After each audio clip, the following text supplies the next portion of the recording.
Hey everyone, welcome back.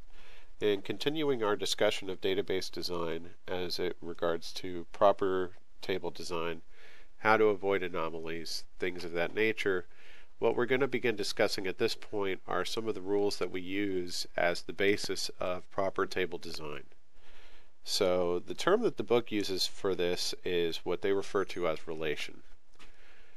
A relation is a table that follows a very specific set of rules, but a table is not necessarily a relation if it does not follow those rules, for example. Those rules are listed here. They're also on page 1 of 3 of your textbook if you're following along. But basically, these are the basic 8 rules of any basically designed table. Rows contain data about an entity. Okay, so each row contains information about an item I'm selling, or a student in my course, or a health insurance plan. Every row in this table is about an object. That's pretty basic. That's what your tables are designed to store.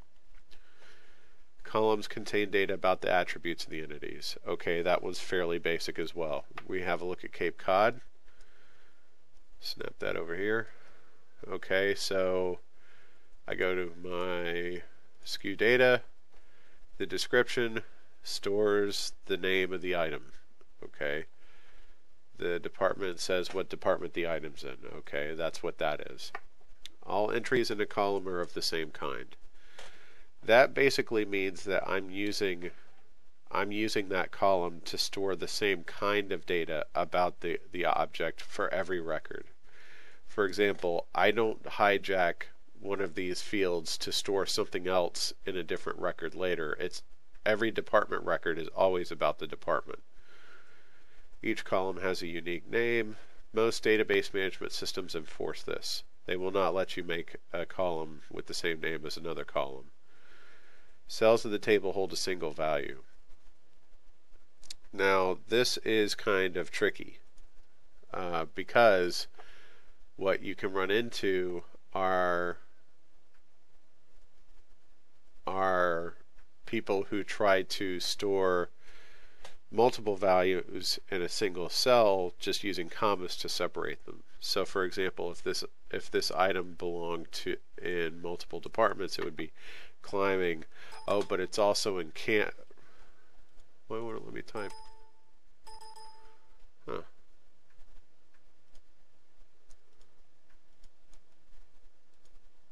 Interesting. Well, you could say it's climbing, comma, camping, comma, water sports, comma, fashion. Just using a comma to separate all of the different departments that this particular item is for. And that's actually a violation of this rule. Each cell is only supposed to hold a single value for every record, period. The order of the columns is unimportant, fairly basic. If I swap department and SKU description, it doesn't affect what the data means. And I'll get to an example of that. Order of the rows is unimportant, same thing. And no two rows may be identical. Any table with a primary key, this is not possible. For example, in SKU data, SKU is our primary key, so I actually can't add another one that's 302,000 because it'll tell me when I finish that it's not unique. It would create duplicate values, yada yada yada. So as long as you're using a primary key, you can't violate this rule. So close that. And we'll look at examples of violations of this rule.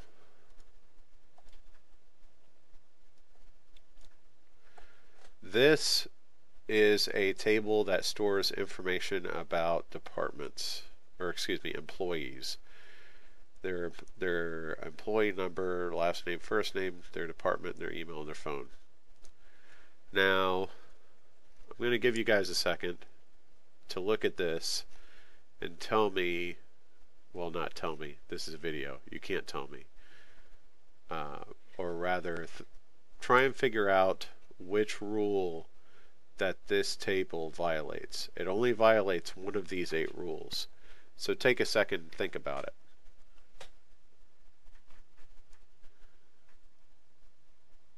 Rows contain data about an entity. That's true. Columns contain data. That's true. Our violation here is that cells of the table hold a single value. And the violation here is in the phone number. You'll notice for that employee 400, there are 3 phone numbers listed in the phone column. That is a violation of this 5th rule here, that cells can only hold a single value. These other records are correct, except for this one stores 2. This is also a violation. This is not proper table design, nor is this. This one has kind of hijacked the structure of the table to try to store additional information. And there are probably offices out there that try to get away with something like this. You'll notice that for some records, employee 400 and 600, that additional records have been added after theirs to add a fax and a home number. Well, this actually violates several rules at once. The cells of the table certainly hold a single value now, and it's fine in that respect, but notice here it says the order of the columns is unimportant. If I swap phone number to the second column, or if I don't return it entirely, suddenly it doesn't make sense what these email addresses are. And the fact that the email addresses aren't actually email addresses is a violation too. No 2 rows may be identical. This table couldn't have a primary key because the employee number is blank. So there's actually a lot of things wrong with this table. Truthfully, the solution for this, if you wanted to store multiple phone numbers about an employee, you would actually have to move those off to a different table. And in a future lesson very soon, we'll discuss learning how to identify those circumstances and to correct them in the design stage, rather than having to go back to your client and say, oops, yeah, I'll fix that after you've released it.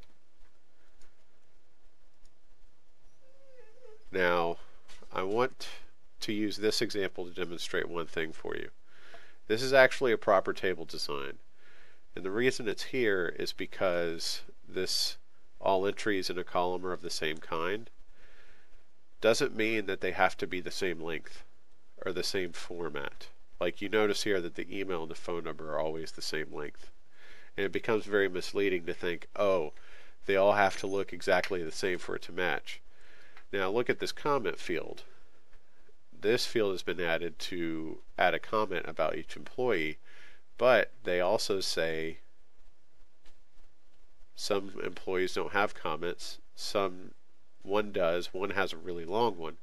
But this is actually a valid table design because this is the comment, the one comment for Jerry Johnson.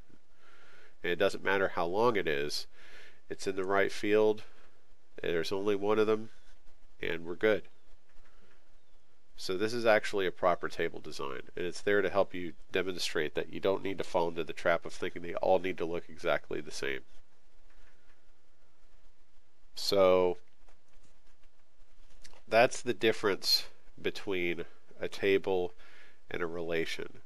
And at the very least, any new table that you create must follow these rules. So it's important that you recognize the difference between the two, because I've seen this. In the field, I have seen this kind of table design, and it is a nightmare to fix. Because now, oh, here's another one. The order of the rows is unimportant. What happened if I pulled these 2 rows before Mary? Or after Tom? Like, whose fax and home numbers are they for? They look like they're for Tom Carruthers, but who's to say? So it becomes a bit of a nightmare. The design phase is very important. More to come later.